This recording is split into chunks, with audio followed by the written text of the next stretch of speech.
Hello and good afternoon. My name is Hagar Shachal. I'm Assistant Flutist with the Jerusalem Symphony Orchestra, and I'm happy to be here today interviewing Maestro Julian Rachlin. My name is Julian Rachlin. I'm the music director of the Jerusalem Symphony Orchestra, and I'm very, very happy to be speaking to Hagar, our wonderful flutist of the JSR.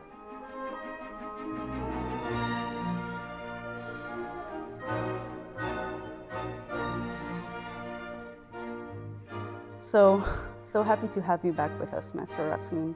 It's your third project with us since you joined us the Jerusalem Symphony as musical director, and I just wanted to ask you, what made you choose the Jerusalem Symphony as your new, so to speak, musical home? I mean, first of all, it was not entirely up to me. Thank God, we live in a democracy here. Yeah. Which is also not usual anymore. I applied for the position because I have a very strong bond to this country. I am 1,000% Jewish from all possible sides, even though my religion is music.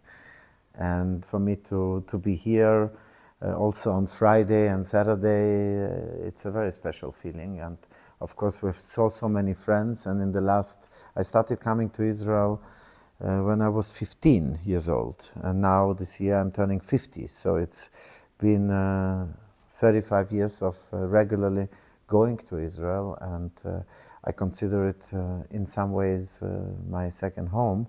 I also have family here. And so, yeah, and so many friends over the decades, I have to say. My God, I'm so old already. But no, it's a very, very special place in my heart. I have played with the orchestra once. I think it was for the 60th anniversary of the orchestra, with Yuri Aronovich conducting. So many years ago. And then when the position was vacant, I was, I think, one of 101 conductors that applied. And so, yeah, I'm so grateful. I'm very, consider myself very lucky to have been chosen by the orchestra. And it's a great honor. It's a great joy. It's a very big responsibility. And for me, this is, to take a position on in Israel is different than to take on a position of a music director or chief conductor in any other country. Because. Right, I was just about to ask you about that. Our first project together, our first series, was cut short in October due to October 7th attack. And I was wondering if you wanted to share any thoughts about that day, being here in Israel on that day, or any thoughts about what has been going on since? Of course, I remember very well. We opened the season on October 4th here in Jerusalem, and then we had a fantastic concert in Tel Aviv, which was sold out on October 5. I was here with my family, with my wife, who is a fantastic musician herself, Sarah McElravy. Is a great violist, actually also violinist, but mainly violist now. So we were there, we were in Tel Aviv, and we were supposed to play the next concert on October 8th in Ashdod. And we had an amazing Friday evening, Shabbat, and it was so calm and so peaceful and beautiful weather. I remember we went to the beach, and it was really, now in retrospective, how do you say, the calm before the storm. Yeah. And I remember my wife, I was very deeply asleep, but around 6 in the morning or 6:30, I don't know exactly, there was all these, huge explosions that we were hearing. And my wife woke me up. She said, "What is this?" And I was like half asleep. I said, "Oh, everything is fine. Just keep sleeping." Because I was really not, thinking of this. And I never do when I'm in Israel somehow. Knowing that it is always a certain state of tension, of course. which I always have so much respect for every single person that lives in this country. Personally, I don't know what it is to live in a constant state of war, and for that I respect everybody who lives here.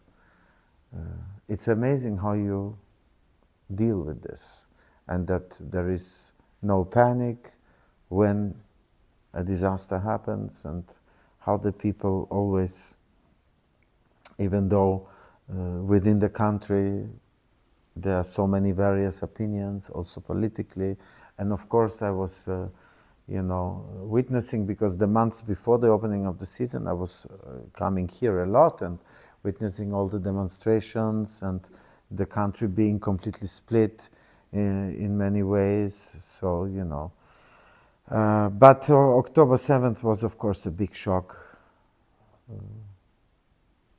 Something that has never happened since the Holocaust. Such a slaughtering and such a brutal, unheard of and unseen attack, a magnitude that has, as I said, not been seen since the Holocaust. So, yeah, what can I say? It's a big, big tragedy, and what is happening now, of course, in some ways is a big disaster with, two wars happening at the same time. It's not a good situation in the world right now. And but for me, there was never a question. I will always go to Israel. And now this is also my orchestra. It's they are also my children now. This is now a big family, and yeah, I feel an amazing chemistry with the orchestra, and we are here to make music, and the halls are full, and we are here to take the people away from the everyday worries, from watching the mostly not good news, and at least for 2 hours to make music. It's important. It doesn't save lives, unfortunately, music, but it's food for the soul, and it's in some way also very important. It can save the soul. I totally agree. Looking forward to our series now, we are playing Beethoven's Third Symphony, Eroica, and I wanted to ask you, how does one approach such a masterpiece? A life is not enough to understand how Beethoven, so many hundreds of years ago, could come up with such a monumental work. In some ways, it's the greatest work. It's, I was saying it today to the orchestra, I was sharing it, it's so gigantic, it's so ahead of his time, maybe ahead of our time as well. It's really a piece that was written for all mankind forever. It will be modern forever. And so, how does one approach it? I mean, of course, it changes. I've been conducting it now for many, many years, and still now it's been actually a couple of years that I've been resting it and not performing it. So for me, it's also every time to come back, I open a score and I try to look at it as if I've never done it. So always just, also kind of step back and to brush the teeth musically, let's say, to try and pretend that, not pretend, but really to be curious enough to put all the opinions aside that I formed, and to be curious and open enough and brave enough to discover the work again. Rostropovich told me a phrase. I was lucky enough to be very close with him, also musically, but also privately. And he told me a sentence that Prokofiev told to Rostropovich. I know this is not Beethoven, but still it's something that you can apply to everything as a metaphor. So Prokofiev told to young Rostropovich, young man, you need to brush your taste as often as you brush your teeth. And what it basically means is we need to always be open to change our taste, to brush it, and not to be stubborn, to say this is the only right way, and to keep this opinion for the rest of our life. Because opinions and tastes change. And these masterworks by our great geniuses, by the composers, they give us, that's why I said in the beginning, a life is not enough. They are written so incredibly well, and they are so complex and so full of possibilities that we always need to be open to rediscover them, and also with our life experience we can discover so many new things. So you mean evolving as a human being is crucial to evolving as a musician, in a way? Absolutely. You need to also to live. You can't just lock yourself in a room and practice the whole time, because you need to, in some way, also use your life experiences, and the music should be, I believe, also affected by that, the interpretation. Of course, we need to respect as much as we possibly can the wishes of the composers. We need to understand the humor at the time, the problems at the time, the suffering, the smell. I mean, we try to read and to learn and to know everything what we possibly can. So, of course, and Beethoven was somebody who was pretty exact already, much more. He let us know, he wrote so many things down, so many more things down than Haydn, Schubert, Mozart. So Beethoven was already, in that way, also revolutionary. He gives us so much information. But still, I think it was always the wish of the composers for the musicians, on the one hand, to have full respect of the composer. On the other hand, the composers want us to let their music through our personality and to convince them. I remember Penderecki telling me, I was playing his concerto and it was written, you know, to put the mute, concertino, to put the mute on the instrument. And so I put the mute and I played, and he stopped me and nearly screamed, "Why are you playing here with mute?" And I said, "Maestro, you wrote it down, solo violin with mute." He said, "This was for Anne Sophie Mutter, not for you." I said, "Oh, I didn't know." And, you know, on the other hand, he was very precise. He wanted me to be precise. So, you know, not irritating, but at times confusing, because you don't know how far can you go. Because at some point he said, "All I need from you is a convincing interpretation of my music." But on the other hand, you know, if I would have taken off the mute, maybe he would have screamed at me and said, "I wrote with mute." So, you know, but this is the difficult part, but also the fascinating part. How much can we, you know, what is the borderline? Where do you draw the limit of your own personality versus the composer? So the work doesn't become a caricature of some self-indulgent, you know, interpretation that has then nothing to do with the composition. So we need to be, you want to be very strong and convincing.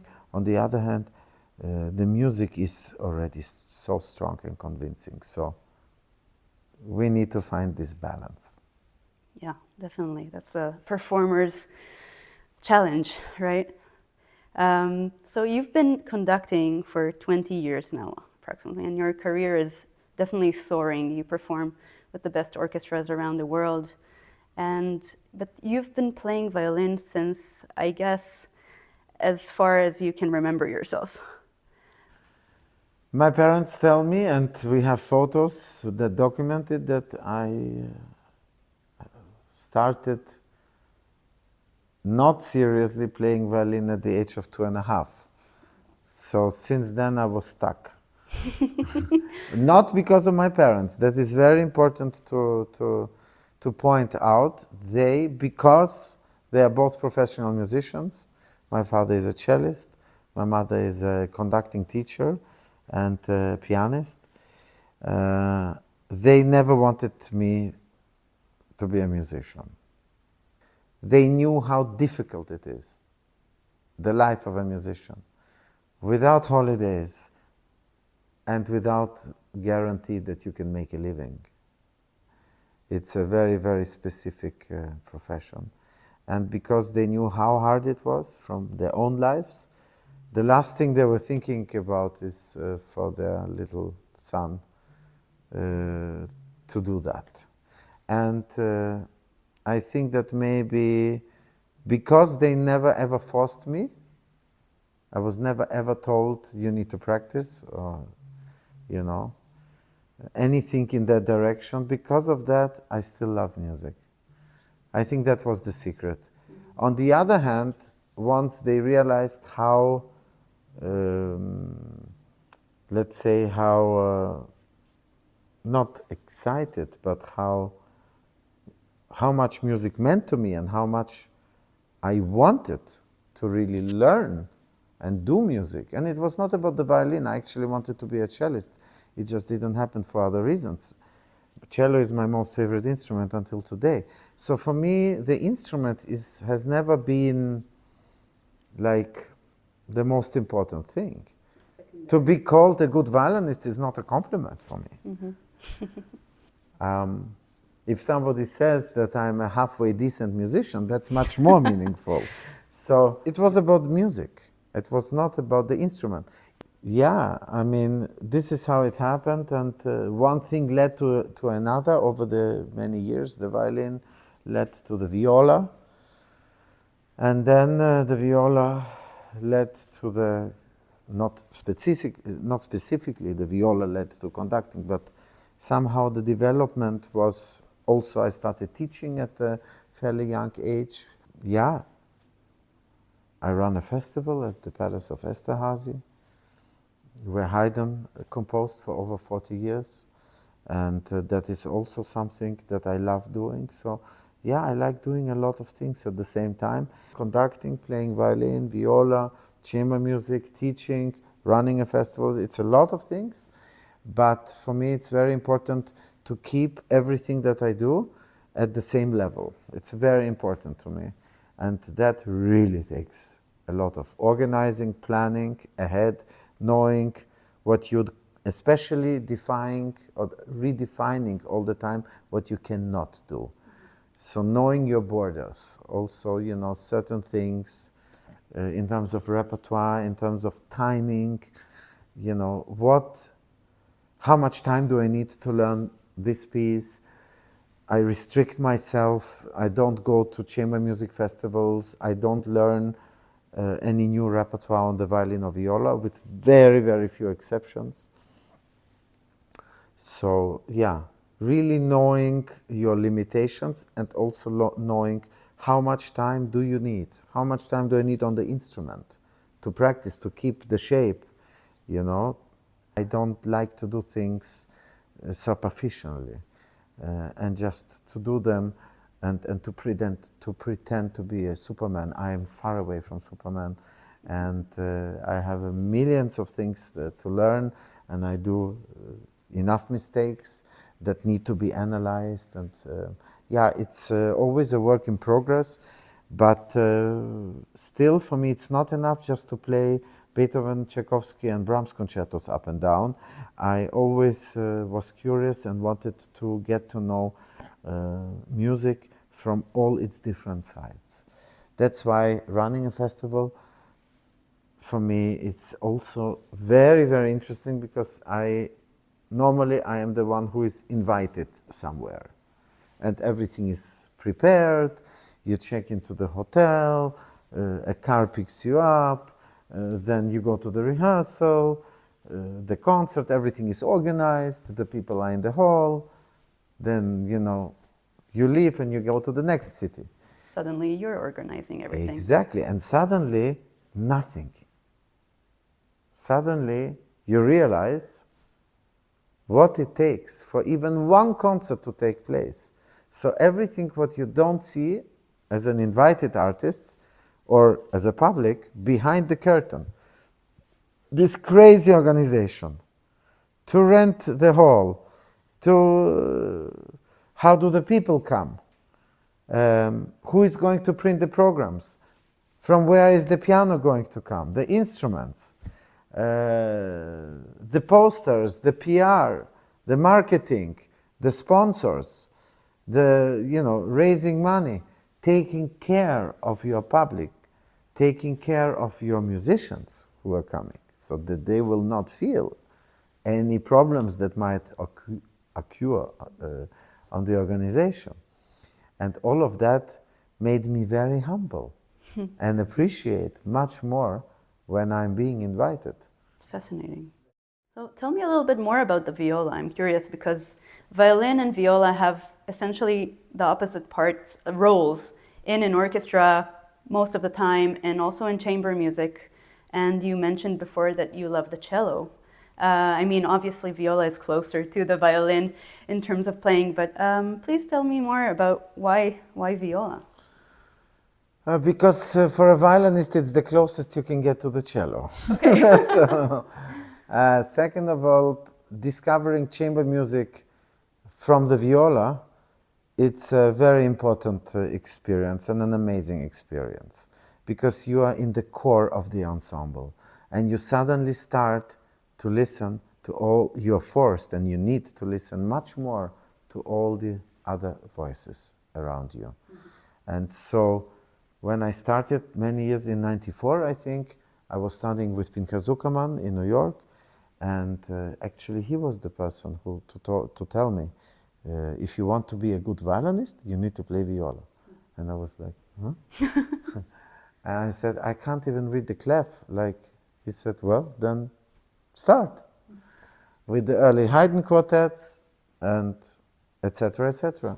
So yeah, the viola became a very also important experience in my musical development, because absolutely it's, you know, when you always play as a soloist, you are, in the beginning, especially I started very young, you are not aware of the composition. You're not aware of what's happening, what's going on, of the actual score. And thank God my teacher, Boris Kushner, who I studied with for 15 years, he made me play a lot of chamber music from very, very early. I had already a piano trio when I was like 11 or 12 years old. And I did also second violin a lot, of course, not just first violin. But the viola, that changed a lot of things for me. And you've initiated a chamber music concert series with the orchestra members where you play with them. And you're such a busy person, but still you made this a priority. Can you tell us a little bit more? It's very important. First of all, I think it's very, very important for the orchestra musicians to have solo performances, and I think it's so great to mix it up. You know, we do for the winds, for the brass, for the strings. We try to mix it up, and I want to be involved. And I think it's nice for them also to feel that I'm the music director, and in the rehearsals, it's normal that the conductor is leading the rehearsals, and that's how it works, that the conductor is in charge. But for me, it's very important that the musicians also see another side of me, where I take myself back and where we are all one, and where in chamber music, it's not me leading, it's us. And it's a game of compromises, you know? It's a journey of, you know, various opinions and listening to each other.